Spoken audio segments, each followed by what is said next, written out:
vamos a desarrollar este que dice el uso de antisépticos en la prevención de las IAS. ¿Todas saben qué son las IAS? Infecciones asociadas a la atención sanitaria, ¿ok? Vamos a ver qué pasa con los antisépticos en el marco de poder utilizarlos como una medida de prevención de infecciones. Esto es lo que vamos a desarrollar, un poquito qué son los antisépticos, cómo se selecciona, qué cosa es lo que debemos elegir para la antisepsia de la piel, qué estamos usando actualmente y un poquito hablar de algo que va dirigido mucho lo que es la antisepsia de la piel en lo que se refiere a la infección de sitio quirúrgico.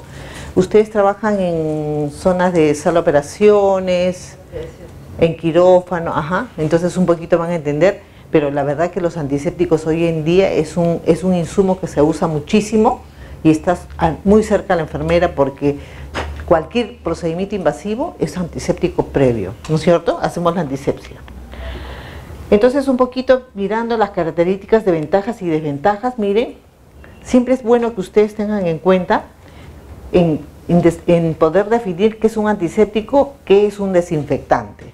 A veces cuando vamos a los libros encontramos germicidas químicos y encontramos el alcohol y todo lo que conocemos como antiséptico en la misma lista de un desinfectante. Pero para nosotros nos debe quedar claro que ambos son germicidas.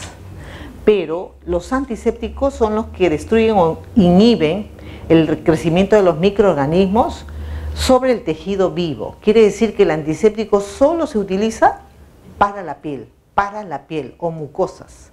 En el caso de los odontólogos hacen antisepsia también con una cantidad, por ejemplo, hoy usan clorexidina al 0,12. Fíjense, antes, ¿qué cosas nos ponían? Alcohol. Nos ponían alcohol, a veces alcohol yodado, yo me acuerdo. Entonces hoy día ya nos queda claro. Por ejemplo, ¿y ahora qué pasa? En el medio del mercado tenemos muchos fabricantes que en su dossier dice bien claro, use para hacer la antisepsia de la piel ante procedimientos invasivos, pero también puede usar para limpiar las incubadoras, para limpiar las superficies. Ahí ustedes tienen que decir qué es esto, o es antiséptico o es desinfectante, así decir, o lo defines tú o solo tú dices esto solo vamos a usar para esto, porque el tema es así. Yo he visto pues hasta ahora que a veces se coge este insumo y se utiliza también para limpiar superficies, y ahí está el tema. Entonces los desinfectantes destruyen o inhiben el crecimiento de los microorganismos sobre objetos y sobre superficies inanimadas. El piso, las paredes, la mesa del paciente, la cama del paciente, todo su material que está en el entorno es superficie inanimada. Entonces para eso yo tengo que usar un desinfectante. Pero para hacer la antisepsia de la piel, para desinfectar los lúmenes que hay, o los jevecitos que tiene, por ejemplo el Volutrol, tengo que usar un antiséptico. No le podría poner. Ahora, hay desinfectantes y ahí vamos a ver qué cosa es lo que vamos a hacer.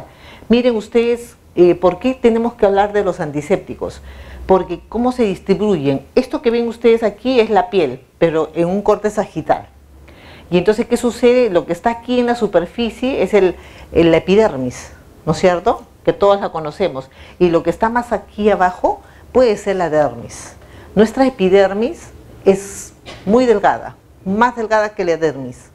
Y entonces, ¿qué pasa? Y lo más grueso que tenemos en las tres capas es el tejido celular subcutáneo si somos llenitas. Pero si somos delgadas, así pura fibra, como dicen, solamente tendremos una ñisca de músculo y luego está la dermis y luego está la epidermis. O sea, cuanto menos tejido adiposo tenemos, o sea, obviamente estas tres capas son más delgadas. Pero lo importante que ustedes tienen que tener en cuenta es que en la epidermis, que nosotros las vemos, es lo que miramos en nuestra piel, está constituida como si fuera una pared de ladrillos, ¿ya?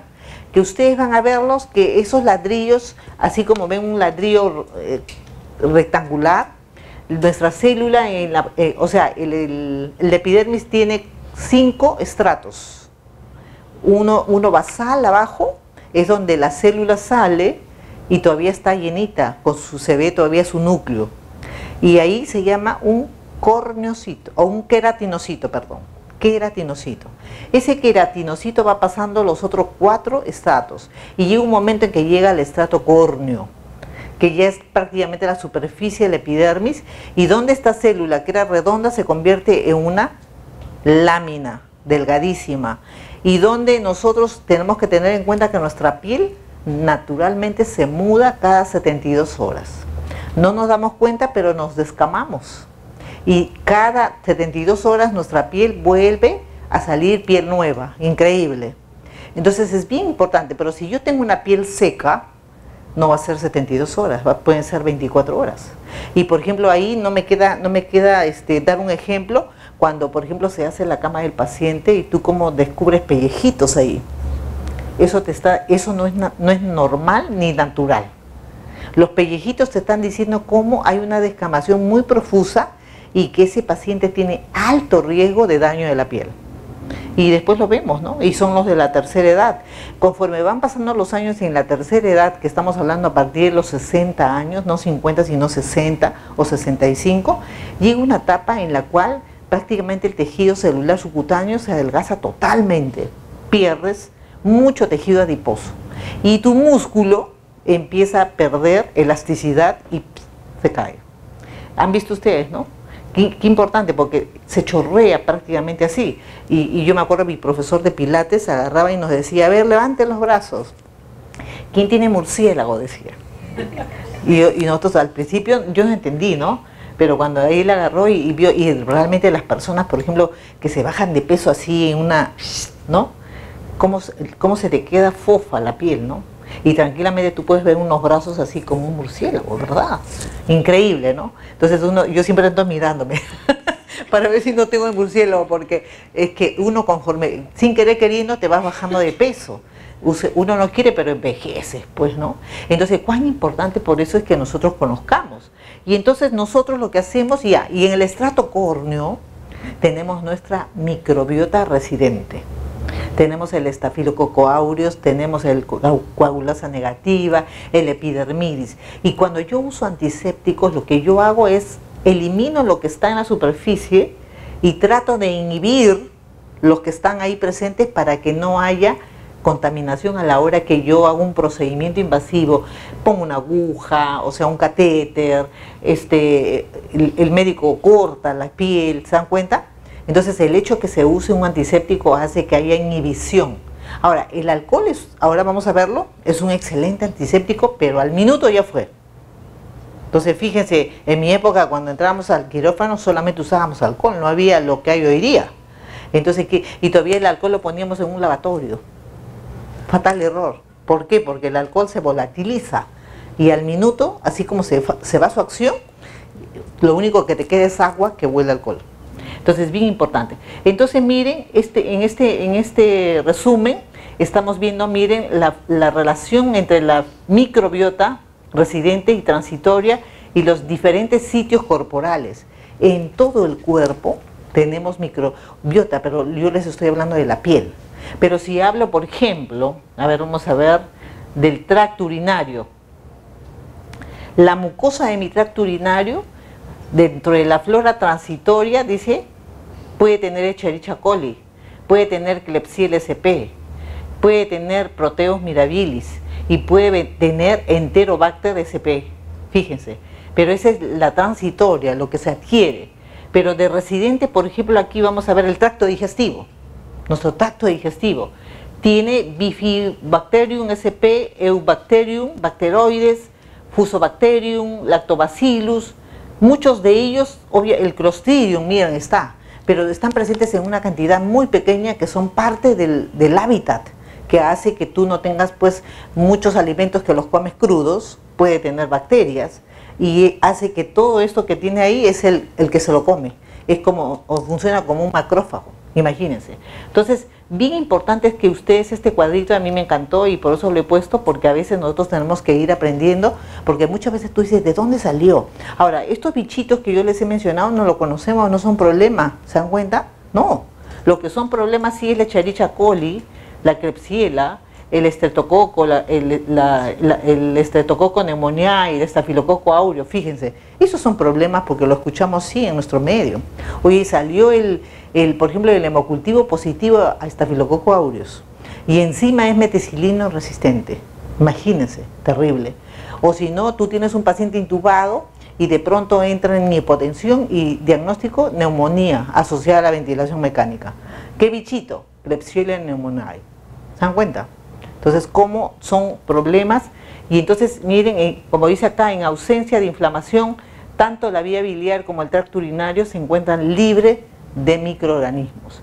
Por ejemplo, a veces nos puede dar una disuria y muchas veces por falta de mal, o sea, no higiene, sino mal formas de pasarse o de secarse, ¿no? Muchas a mí me cuentan y yo digo, ay, Dios mío, ¿cómo se le ocurre? Van de atrás hacia adelante, cuando es al revés, pero no entiende a veces la gente, ¿no? Ay, que yo no puedo, dice, pero es terrible, ¿no? Entonces, ya hablando de la antisepsia de la piel, entonces es bien importante que nosotros seleccionemos el agente ideal. ¿Qué cualidades debe tener nuestro antiséptico ideal? Debe tener actividad microbicida de amplio espectro, debe tener capacidad de actuar rápido, debe tener efecto duradero, difícil de remover mediante el lavado o de inactivarse cuando sale sangre, cuando hay exudado o cuando le colocas solución salina, y tiene que ser un producto químico que no irrite. Todas estas cualidades, a ver, el alcohol no tiene efecto duradero, la iodopovidona no tiene efecto duradero, o sea, no cumple estas cualidades.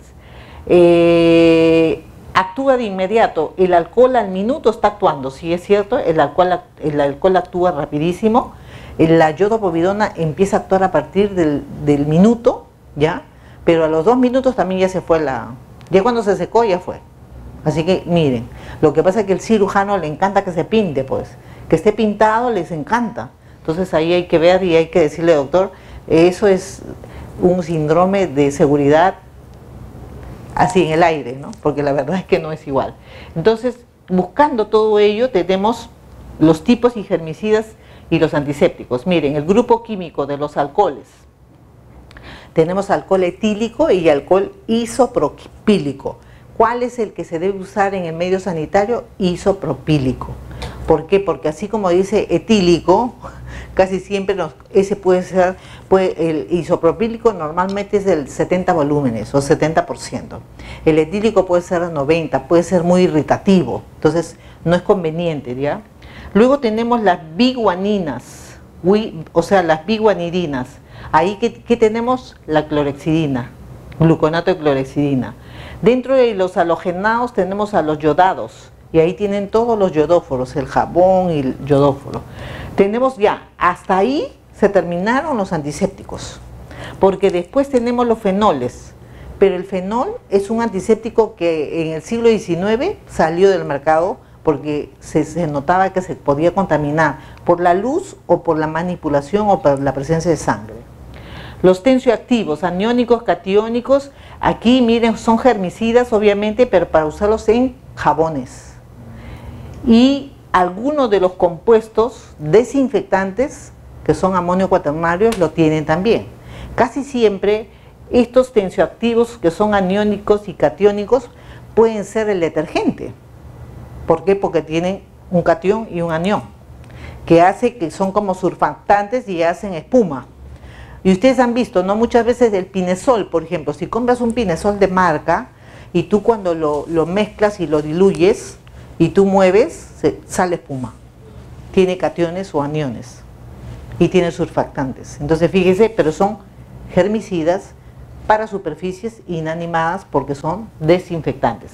Hay también metales pesados, las sales de plata. Hoy día, por ejemplo, en Estados Unidos se usan catéteres que en la punta del catéter que van a colocar, un catéter venoso central, tiene plata. Fíjense, a cobre se están usando. Y también algunos mercuriales, pero estos ya salieron del mercado porque el que conocemos más es el mertiolate, pero ya fue, porque tampoco no sirve para nada, no sirve. Las anilinas, el tricocarbamida, estas, por ejemplo, el triclosan o tricocarbamida se utilizan también para jabones. El jabón Neco tiene tricocarbamida, el Seiga tiene tricocarbamida, entonces son jabones, pero que también sirven para barrer la microbiota transitoria, pero no barren la microbiota residente, ni la inhiben siquiera. Las diamidinas, estos compuestos no se conocen, y dentro de los oxidantes está el peróxido de hidrógeno, que es el agua oxigenada, que también hace ya como 10 años que salió los estudios que la verdad que cuando hace su espuma, quiere decir que ya está desintegrándose, no sirve. Entonces, ¿para qué se usa el agua oxigenada? Cuando tú tienes algo que está sangrando y el hecho de hacer espuma hace que se detenga el sangrado. O sea, es una sensación. Tú tienes algo que está sangrando, le echas agua oxigenada y puede parar el sangrado. ¿Se dan cuenta?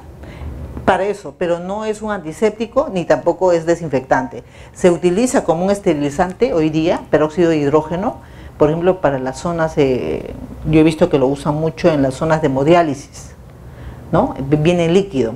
Pero también peróxido de hidrógeno hay en materia, o sea, en plasma. En plasma es una máquina que ahí se esteriliza de baja temperatura. Así que fíjense cómo cambiamos, pero nunca se dejen de olvidar que solo existen como antisépticos los alcoholes, los biguaninas y los halogenados, no hay más. El resto son desinfectantes, ¿ok? Este es un cuadro comparativo para que ustedes vean la actividad microbiana. Y aquí tenemos bien claro, ¿no? Aquí tienen las bacterias, los virus, los hongos y las esporas. Entonces miren, los alcoholes tienen muy buena actividad, pero no eliminan las esporas. O sea, nunca con un antiséptico vamos a esterilizar, porque solamente cuando esterilizamos eliminamos las esporas. La clorexidina también tiene muy buen efecto, pero no elimina las esporas. La piel nunca la vamos a esterilizar, así que ya ahí nos queda súper claro. Los yodóforos también, pero tampoco ninguna ni nada. Después estos últimos que se usaron antes, pero hoy día están aquí, pero fíjese, no tiene muy buena actividad microbiana y por eso salió del mercado, ¿ya? Solamente ahí los mencionamos, pero ya saben que los 3 primeros son los únicos que debemos de acordarnos. Este otro cuadro comparativo para que ustedes sepan las propiedades de los antisépticos en lo que se refiere en concentración en porcentaje, la velocidad de acción, si tiene actividad residual y para qué se usa. Y este es súper importante porque fíjese, los alcoholes actúan rápido, pero no tiene cero efectividad actividad residual. La clorexidina tiene una velocidad de acción intermedia porque recién cuando seca está actuando. Y sí tiene alta actividad residual y persistente. Estamos hablando de entre 4 a 6 horas después que lo colocaste. O sea, para las cirugías esto es el top estándar de los antisépticos. Los yodóforos también tienen actividad intermedia y su actividad residual es muy pobre, bien pobre. Entonces aquí también tienen los usos, que la higiene de manos, la antisepsia quirúrgica, el baño del paciente, higiene de manos, antisepsia quirúrgica, baño del paciente, higiene de manos, antisepsia quirúrgica. Y acá, mira, no está recomendado el uso. Pues, triclosan, como les decía, los jabones que tienen, algunos jabones líquidos tienen triclosal también, higiene de manos y limpieza. Cloroxinenol, higiene de manos. Amonio cuaternario, higiene de manos y limpieza, porque hay algunos jabones que contienen este tipo de... Por ejemplo, un desinfectante muy conocido y todavía que he visto que se usa, el sablón. Sablón, por ejemplo, tiene cetrimida y tiene también amonio cuaternario y tiene otro compuesto más. Por eso es que, pero es un desinfectante. No utilicemos nunca, porque el sablón es uno de los que dice en su dossier, dice bien claro que puedes usarlo para lavar las heridas, que puedes usarlo para esto, y yo digo, wow, pero ¿cómo podemos decir? Es más, hay compuestos que están vendiendo para la cura de heridas, ¿no? El nombre no me acuerdo, pero por ejemplo tiene mucho de amonio cuaternario. Y yo digo, ¿cómo voy a usar un amonio cuaternario para una herida? Las heridas que están infectadas no tienen nada que ver con los antisépticos. O sea, tú sabes que una herida infectada, sea una escara, sea una herida quirúrgica, lo que sea, si ya salió pus, lo primero es tratamiento sistémico, antibióticos sistémicos. Y localmente yo tengo que mantener la herida limpia y seca. Entonces para ello tengo que lavar. De todos estos compuestos, el que menos causa daño, ¿ya?, es la clorexidina en jabón. Clorexidina en jabón, ustedes pueden agarrar clorexidina en jabón, echarle a la herida que está oliendo feo, que está esto, lavan y de ahí enjuagan con cloruro de sodio o si no agua estéril. De esa manera usted está manteniendo la herida limpia y seca. Pero no le echen yodóforo, no le echen alcohol, no le echen esos compuestos de amonio cuaternario que nada van a hacer. Porque la herida, el mecanismo de cicatrización tiene un proceso. Entonces cualquier herida que está con hueco, sin hueco, tiene que empezar a granular, pero para eso tratamientos sistémicos para evitar la infección. Y por otro lado sí hay compuestos que ayudan a granular y a llenarse esa cavidad. Eso sí se puede usar, pero no usan antisépticos dentro de un lecho cruento. ¿Por qué? Porque retrasan la cicatrización. ¿Ok? Los alcoholes, miren, los alcoholes cómo se formaron, ahí tienen ustedes, este es el etílico y este es el isopropílico, ¿ya? Sus compuestos, estructura química. Y este tiene dentro de acción microbicida inmediato, funciona ni bien lo echas. La actividad aumenta con el número de carbonos, o sea, es mucho mejor el isopropílico que el etílico, ¿ok? Excelente solvente para otros antisépticos. ¿Por qué? Porque lo que hicieron lo último estos señores químicos, han unido el alcohol a la clorexidina. Hoy tenemos una solución de clorexidina alcohólica, que es lo mejor que ha pasado. ¿Por qué lo unieron? Porque si bien es cierto, lo mejor que tenemos de antisépticos de este siglo, la clorexidina, secaba muy lento. Y entonces tú tenías que esperar que seque para que tú puedas actuar in situ. Entonces el tema, ahora que lo han unido al alcohol, seca rápido. En 2 minutos ya secó. Entonces ese es el tema. Y ha potencializado, porque ni bien estás echándolo, está actuando su acción. El mecanismo de acción obviamente funcionan por desnaturalización de las proteínas en presencia de agua, ya que ésta retrasa la evaporación aumentando el tiempo de contacto. Debido a que la toxicidad se incrementa con el número de carbonos, solo se comercializan el etanol y el isopropílico. Evitar el uso de electrobisturí inmediatamente después de su aplicación, porque puede incendiarse. Y ya sucedió un accidente en Reino Unido, hace, ¿cuántos años era? 15 años. Porque se usaba mucho alcohol, porque yo he usado alcohol en el quirófano, no usaba otra cosa. ¿Y qué pasa? Que no deja secar y usas el electrocauterio y se prende. Porque, ¿qué sucede? Usábamos campos de tela. Entonces ha habido este tema, ¿no? Y por eso es que hoy día hay que tener cuidado y esperar que seque. El gluconato de clorexidina. Este es hoy día el gold estándar de los antisépticos. Lo llaman así. Pero la sustancia se llama gluconato de clorexidina. En el mercado pueden encontrar el primo hermano que se llama digluconato. No es lo mismo. Ustedes siempre miren qué dice las características. Este es un agente antimicrobiano perteneciente al grupo de las biguanidas, como les he dicho. Es soluble en agua y alcohol, lo que aumenta su efectividad. Ahora, si le cae sangre, si le cae exudado, no se inactiva ante presencia de materia orgánica, como sí sucede con el alcohol y el yodóforo. Fíjense. Por eso que yo les decía, la herida la pueden lavar, pero encima no daña. Y miren qué sucede, su mecanismo de acción disrumpe la pared celular y precipita las proteínas celulares, por eso es que no daña el tejido del lecho cruento. A lo que sí pasa con el alcohol y sí pasa con el yodóforo, que lo que hace por la forma del mecanismo de acción daña. ¿Y qué pasa? Retrasa la cicatrización. En el caso del gluconato de clorexidina en jabón, no en solución, porque la solución es diferente, y lo que se trata es lavar la herida, ¿no es cierto?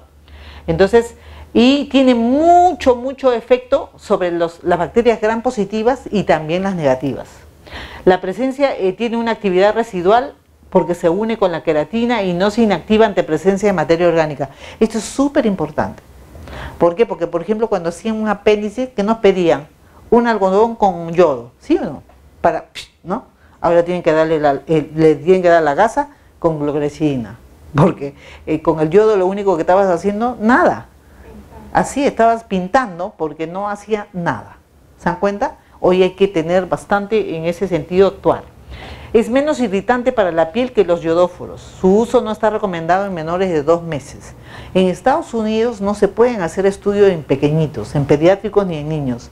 Y por eso en Estados Unidos todavía no se usa en muy pequeños. Ahora, si usas en pequeños, en Reino Unido, lo usan en una solución del 0,5.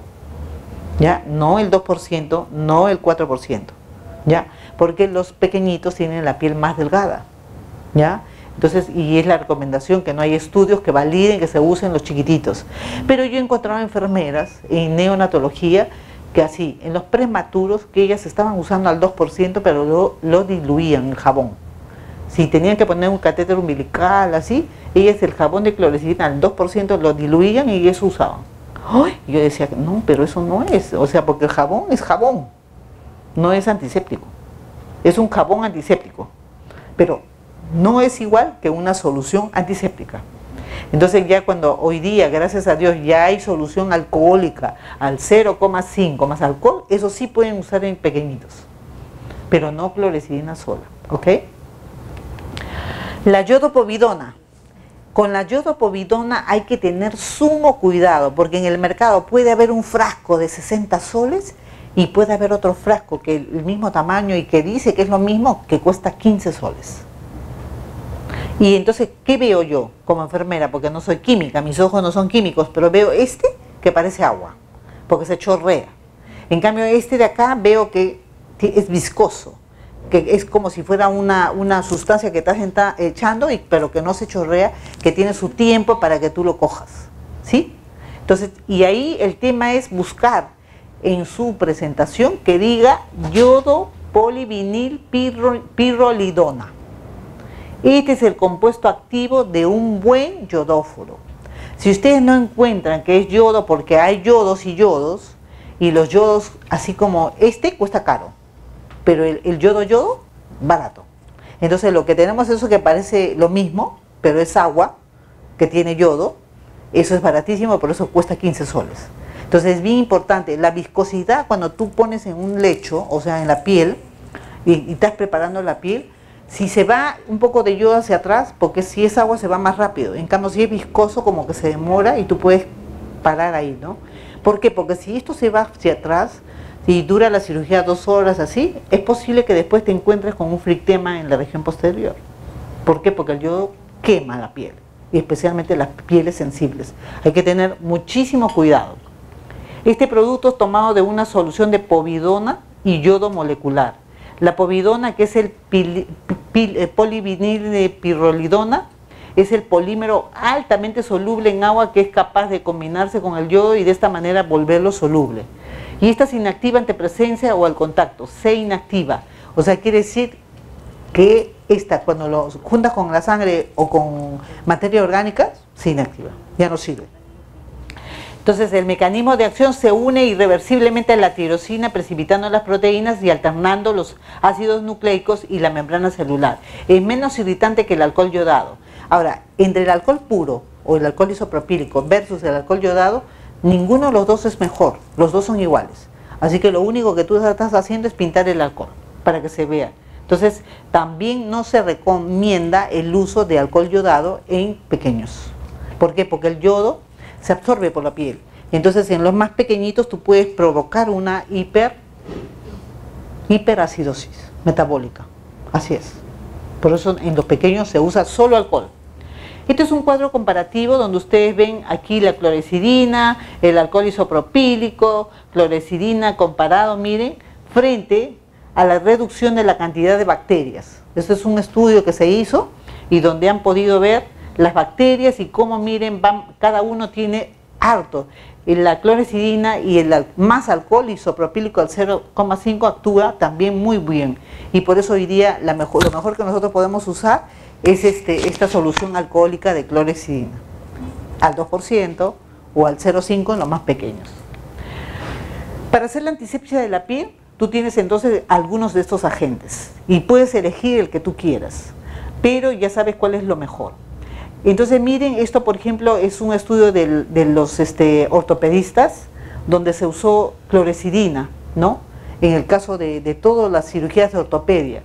Y como miren, la clorexidina ha tenido un súper, ¿no? En el caso del tobillo, del espacio digital, del hallux, y han podido utilizar la clorexidina. ¿Por qué? Porque aquí el objetivo fue determinar el nivel de flora bacteriana residual en la zona quirúrgica, comparando 3 tipos de agentes en la antisepsia de la piel. Hay muchos estudios que validan, por eso hoy día ustedes ven todas las recomendaciones de todos los organismos es uso de clorexidina.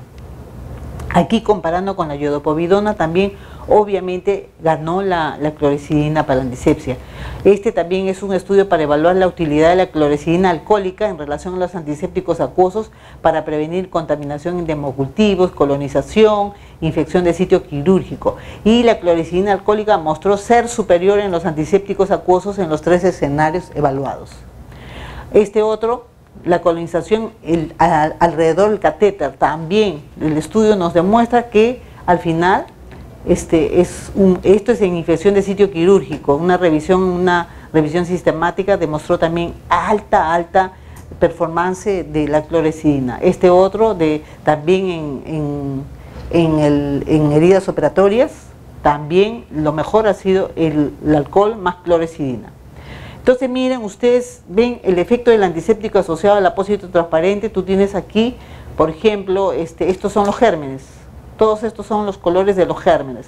Y como ustedes van viendo, por ejemplo, en el tiempo, este es un compuesto del Ioban que se utiliza, por ejemplo, para la preparación preoperatorio. Este es el Steri-Drape. Y miren, el Ioban, claro, tienes el crecimiento de base a tiempo. En cambio, en el otro lado estás viendo que como el Steri-Drape 2 tiene mejor performance para la disminución de los microorganismos in situ. Súper bueno, ¿no? Indicaciones de antisépticos por procedimientos. Aquí tienen ustedes las cirugías, clorexidina al 2% más yodo, o acá yodo povidona al 10% y yodo acrilato alcohol, pero fíjense cómo se utiliza y la clorexidina obviamente está indicado en muchos aspectos. ¿Qué pasa cuando en el hospital compran a granel y después te despachan en una piseta o te despachan un frasco? Eso es una práctica que debemos de evitar, ¿ya? ¿Por qué? Porque necesitamos que los antisépticos estén preparados de una manera que esté estable el pH, que la concentración sea la adecuada y la estabilidad en el tiempo para poder tener realmente la actividad microbiana de la cual se requiere, ¿ya? ¿Qué medidas preventivas y evidencias nos sustentan ello? Por ejemplo, en el caso, se han hecho intervenciones para, por ejemplo, en algún momento han escuchado ustedes el hecho del baño prequirúrgico con clorexidina. También el corte de vello en el caso de la infección de sitio quirúrgico. El checklist, el uso de profilaxis antibiótica, la antisepsia de la piel, la normotermia y la normoglucemia y la pesquisa si el paciente tiene un MARS, o un SARS, que es estafilococo meticilino resistente. Entonces, fíjese, estas intervenciones han ayudado muchísimo para que no haya infección de sitio quirúrgico en los pacientes, y estos son los estudios. O sea, hay muchos estudios y por eso te dicen que tú, para evitar la infección de sitio quirúrgico, tienes que cumplir estos pasos. Entonces, es bien importante que nosotros miremos. ¿Qué otras? Ahora, si tú en tu hospital, en la clínica donde laboras, o sea, trabajas en quirófano, pero tú normalmente cuando estamos en quirófano ni siquiera nos damos cuenta si las cirugías, si hicimos 100 cirugías, no sabes si las 100 están ok. Y tendrías tú que tener afuera una persona que esté haciendo la vigilancia para que nos dé la data de que los 100 que se operaron, ninguno se infectó. Y yo pueda decir, tengo todo en regla. ¿Se dan cuenta? Y eso es bien importante, porque muchas veces, claro, hacemos la rutina del proceso quirúrgico, pero después ni siquiera nosotros estamos atentos a saber si todo estuvo bien. Imagínate tú que salió un paciente con una cirugía limpia o limpia contaminada, ¿no?, que son las que se siguen, y de pronto se va al piso y de ahí se infecta. Una cesárea. Yo he visto pacientes cesareadas que han venido a la emergencia donde se olvidaron una gasa. Y ha venido a la semana la pobre paciente con sepsis, jóvenes, y se mueren. ¿Se dan cuenta? Ahí, ¿qué cosa pasa? Es terrible. Ese es un error garrafal. Porque un cuerpo extraño dentro del cuerpo, lo único que hace en algún momento es septicemia. Se muere. Entonces, ¿cuán importante? A mí me pasó una vez en el INE, yo trabajé en el INE, que de pronto yo era la jefa de enfermeras y el jefe de sala me llama, Rosa, por favor sube. Y era el quirófano. Subí, le digo, ¿qué pasa, doctor? Ven, me dijo, esto ya fue, ya, me dijo, esto es el colmo. Yo decía, ¿qué pasó ahora? Decía yo. Me llevó al quirófano, mío. Acaba de venir había venido el portátil. Porque me dijo, ¿sabes qué? Hace una hora están buscando 4 gasas. porque según la instrumentista le faltan 4 argollas. Y ha venido el portátil y hay 6 argollas en cavidad, me dijo. Porque a veces pues así pasa, que tú trabajas y haces todo de la rutina y tú dices, crees que te faltan 4 argollas, pero te faltan 6. Imagínate una de esas gasas que se quede dentro del abdomen. Por eso la cuenta de gasas, las argollas, es un momento fundamental y ahí nadie te tiene que apurar. Y tú en este caso la circulante es la que va, tú estás contando, pero la circulante es la que tiene que estar atento a todo. Porque pasa que usa las gasas grandes, pero ¿qué pasa con las gasas chiquitas? Una vez en toda mi historia, yo estaba por consultorio y de pronto viene un paciente de cabeza y cuello. Entonces yo estaba por ahí cerca, ¿no? Y me llamaron cuando encontró el doctor de cabeza y cuello, me dice, viene el paciente, le había hecho una disección radical de cuello, ¿ya? Pero el doctor se extrañó que él, y ese señor era de la provincia, o sea, creo que había pasado 4 meses y venía a su control. La cuestión que el doctor me dice, yo le tocaba acá, me dice Rosa, mira. Y entonces el doctor, en la consulta, y de ahí dice que lo mandó para que entre a biopsia al otro día porque le sentía algo raro. Y al otro día entra al quirófano así en ambulatorio y era una gasa. Una gasa. ¿Cómo se quedó ahí? Y tú sabes que la disección radical de cuello no es un hueco, no, es casi superficial. Solamente, claro, tú tienes los músculos, ves, pero ¿por qué se quedó la gasa ahí? No entiendo. Yo sí les cuento porque esto es verídico. Y esas son cosas que han pasado y por eso hoy día seguridad del paciente nos dice a nosotros, aprendemos de los errores. Si tú trabajas en áreas donde tú estás inmersa con ello, sabes que hay errores. Hasta hay una fotografía, cuando buscas en el internet, una fotografía que le están tomando una placa de tórax y hay una pinza dentro del tórax. Sí, porque ¿cómo se olvidaron la pinza? O sea, eso es algo inadmisible y hay mucho, ¿no? O sea, esto por ejemplo para que vean cómo hoy día se hace la vigilancia del sitio quirúrgico. Pero no tienes que vigilar todas las cirugías que haces, sino una limpia y una contaminada frecuente. Lo que más se recomienda es que en el año, o sea, por ejemplo, ahora estamos en 2019, tú hagas a los de estadística, le dices, por favor, ¿me puedes sacar? Porque ahí se reporta todo y todo está escrito, ¿no es cierto? Le dices, sácame la cirugía, sácame todas las cirugías de todo el año. Y tú ahí filtras la limpia más frecuente y la limpia contaminada más frecuente y son las 2 únicas que tú sigues. O sea, la persona de vigilancia tiene que seguirlas. Ahorita, ¿qué pasa? Que tú tienes muchas cirugías limpias, que el paciente se va al segundo día, al tercer día a su casa. Y de ahí el médico lo ve a la semana o a los 10 días, ¿no es cierto? Ese paciente no lo ves, porque la infección de sitio quirúrgico se presenta a partir del 5.º día. Por eso es importante que veamos la forma. Por ahí están instaurando vigilancia posalta. De tal forma que tú haces esta semana, en toda la semana, 30 cirugías y tú la siguiente semana que van a cumplir 5 días, tú empiezas a llamarles por teléfono para ver cómo está su herida. Vigilancia posalta. Entonces, dentro de las recomendaciones internacionales, habla muchísimo de que, por ejemplo, nosotros, como dice acá, use solución que contenga alcohol preoperatorio para la preparación de la piel, ¿no? Eso, por ejemplo, salió en el 2014. Entonces, hay un análisis costo-beneficio sobre clorexidina alcohólica versus yodo-povidona. Y encima te dice, pues, que estás ahorrando esta cantidad y te dice que es mucho mejor usar clorexidina que yodo. Así de simple. Este es la yodopovidona acuosa también y te van diciendo ahí cómo tú vas ahorrando, ¿no? Eso es lo más importante de la cantidad de ahorro para la institución, beneficio por cirugía a nivel de efectividad, súper buena. Y lo otro importante, la higiene de manos. Este es otro tema. Dice que su salud ha hecho una visita el año pasado, creo que no sé a cuántos hospitales, y el promedio de cumplimiento o la adherencia de la higiene de manos es bien pobre. Estamos menos del 30%. Imagínense. Y yo la verdad sí, yo visito muchos hospitales y siempre estoy observando, y la verdad es que pueden andar todo el día con guantes, pero no se lavan las manos, no se higienizan las manos. Entonces, esa es una tendencia pésima porque a veces los guantes es el vehículo de pasar y de la contaminación cruzada. Tenemos los 5 momentos de la higiene de manos.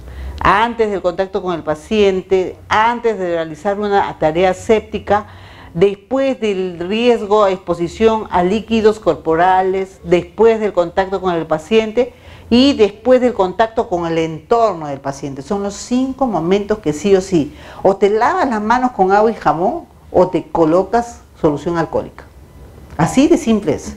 Por eso hoy día no hablamos de lavado de manos, sino de higiene de manos. ¿Por qué? Porque la higiene de manos involucra agua y jabón más solución alcohólica. Entonces, eso tenemos. Especialmente, miren, para poder prevenir las infecciones de sitio quirúrgico, las bacteremias y los eventos adversos no infecciosos. Esta es una definición de la infección hospitalaria. Estas son las, y cómo se ha cambiado, ¿no? Antes se llamaba IAS, IIH, hoy se llaman IAS. ¿Por qué? Porque es una condición que puede ser local o sistémica, resultante de una reacción adversa a la presencia de un agente infeccioso que ocurre en un paciente en un escenario de atención de salud, que puede ser hospitalizado o ambulatoriamente. Yo les cuento que estuve yo de paciente el año pasado. Entré a la clínica de día, ambulatorio, ¿ya? Entré a las 6 de la mañana, mi cirugía fue casi las 9 y me dieron de alta a las 5 de la tarde. Pero lo que me pasó fue algo chistoso porque ustedes saben que, bueno, después de cambiarte y ponerte lista, así, ¿no? La cuestión es que me dijeron, ya, te vamos a poner la vía, me pusieron la vía.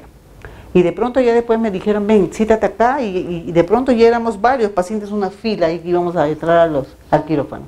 Yo estaba sentada en la silla y tenía mi vía así sobre las piernas, pero como uno a veces está mirando, ¿no?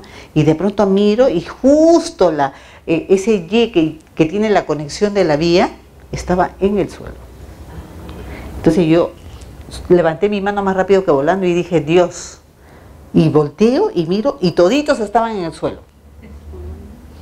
de todos los pacientes. Entonces yo ahí dije, es que a veces nosotros por la rutina de nuestro trabajo no miramos nada más. Y de pronto cuando aparece una Escherichia coli, porque eso, la Escherichia coli sí puede estar en el piso, porque si se cayó orina, si se cayó heces, ¿no? Porque a veces los bichos no saltan, no vuelan, no salpican. Entonces el tema, ¿tú cómo dices que está? No te das cuenta, pues. Y ahora, si la persona que te va a poner una anestesia, te va a poner una solución, no limpia el jevecito, imagínense ustedes. Porque también en eso pecamos, ¿ah? Yo cuando veo las enfermeras pinchan, nomás no limpian. Yo soy enfermera y digo, mis colegas no limpian. Ni siquiera lo frotan un ratito, nada. Sencillamente no limpian. Entonces, hoy día nos estamos olvidando de puntos súper importantes. Que si un paciente tiene una vía, ese catéter está yendo al torrente sanguíneo que es cavidad estéril. No es que se va al caño. Entonces es bien importante que nosotros cuidemos, porque en ese sentido, terrible, ¿no? Y el nuevo enfoque que tenemos es seguridad del paciente. Ahí hay que trabajar mucho la cultura de seguridad del equipo. Todos debemos estar pensando en que a mí, durante todo lo que yo hago en mi trabajo, me puede pasar un evento adverso, a mí. O sea, me puede pasar a mí, o sea, yo puedo ser la causa de un evento adverso en mi paciente. Por ejemplo, lo que le pasó a una enfermera hace más o menos 5 años ya, que en la provincia, que una enfermera joven tenía 2 años después de egresada y estaba colocando una vía a un niño. Pero en el momento que ya le había puesto el torniquete, sonó su teléfono. Y la señorita se fue a contestar el teléfono. Salió y estaba contestando. Lo dejó al bebé. Y cuando se acordó del bebé, se regresó, pues, ¿no? Y ya su bracito del bebé estaba medio morado. Y lo primero que hizo es desligarle. Al bebé le dio una embolia y se murió. Por contestar el teléfono. Hoy día, si nosotros estamos de turno y trabajamos en áreas críticas, no debemos tener teléfonos a la mano. Nadie debe tener teléfonos en la mano, nadie. ¿Por qué? Porque estamos en áreas críticas, donde el teléfono es lo más cochino que podemos tener en las manos. Nunca lo lavamos, no podemos meterlo debajo del caño. ¿Sí o no? Entonces es bien importante. Por eso la cultura de seguridad es eso, que tú estás para no hacer daño. Tú, el médico, la técnica, estamos para no hacer daño. Y tenemos que crear esa cultura de seguridad. Hoy es un indicador de calidad. Ese es el nuevo enfoque que tienen que tener nuestras instituciones. Pero yo les cuento que cuando hacemos el test de cultura de seguridad, Dios mío, realmente a nadie le importa lo que le pasa a los pacientes. O sea, es como decir, somos enfermeras, médicos, técnicas, así. Ah, porque bueno, pues estudié eso. Pero no somos, imagínense ustedes, hoy están dando cursos de humanización. O sea, quiere decir, y cuando te están humanizando, es que no eres una persona que tiene corazón. Porque la humanización, ¿de dónde sale? De los valores, de la ética, de la moral, ¿no? De la responsabilidad, del compromiso y actitud que tú tienes para ese prójimo. Así de simple es. Entonces, y muchas veces podemos ver indiferencia, ¿no? Entonces, ¿cuán importante? Miren, cuando se empezó a hablar de seguridad del paciente, esto fue del 2004, pero se empezó a hablar más o menos 2001, 2000, la actividad de sanitaria se comparó con una planta nuclear, con la aviación y con el tráfico de control aéreo. Porque fíjense, se dieron cuenta que era lo mismo, porque la cantidad de muertes por eventos adversos, que hoy pasan más de 120.000 al año, en condiciones así en Estados Unidos, donde ellos tienen todo escrito. Pero acá en Perú no se sabe cuántos se mueren, porque nadie pone que se murió por la bacteremia o que se murió por algún evento, no se pone. Se pone sepsis o paro cardiorrespiratorio, es lo que dicen los certificados de defunción. En cambio, en otras partes del mundo no es así. Entonces, por eso se conoce. Se comparó con todos ellos y decían ellos que la cantidad de muertes que se producen por las IAS y por los eventos adversos que no son infecciosos es más o menos que cada 2 días se caiga un avión Boeing con 224 pacientes a bordo. ¿Pueden creer esa comparación? Terrible, ¿no es cierto? Y ustedes saben que la aviación es la actividad más segura que existe en el mundo.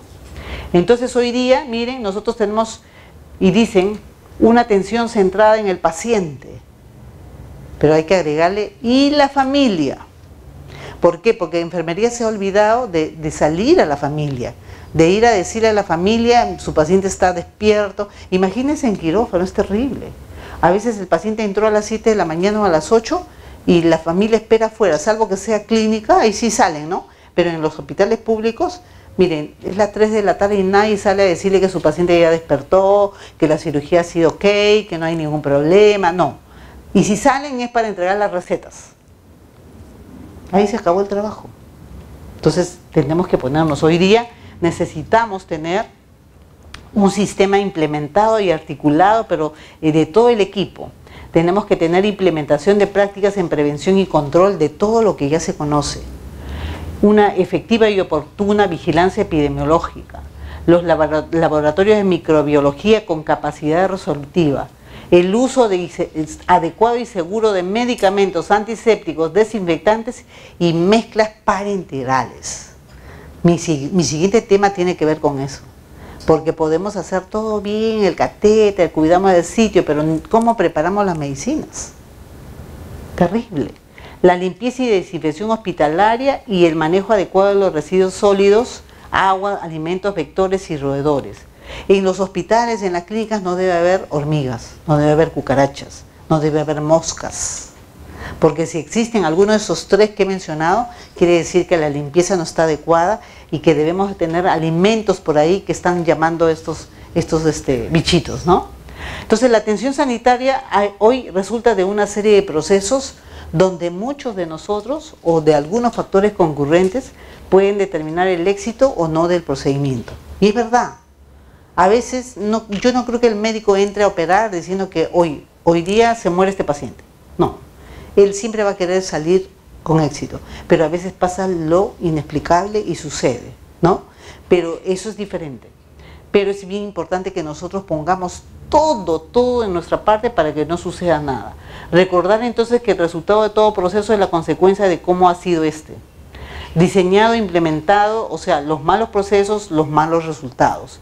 Siempre cuando pasa algo, examinen por qué pasó, qué debemos de evitar, qué cosa se hizo mal. Tenemos que ponernos en ese plan. Lo que pasa es que pasa algo y claro, en ese momento hablan o solamente nos preocupa que le pasó a María o que le pasó al doctor fulano. Pero no es así. Tenemos que ver esto que pasó no debe volver a suceder. El éxito de estos procesos tan complejos solo es posible si cada uno de los que participan se consideran parte de un equipo más allá de especialidades y de títulos. Eso es verdad. Eso es trabajo en equipo. ¿Ya? Ahí les dejo mi correo si necesitan alguna consulta,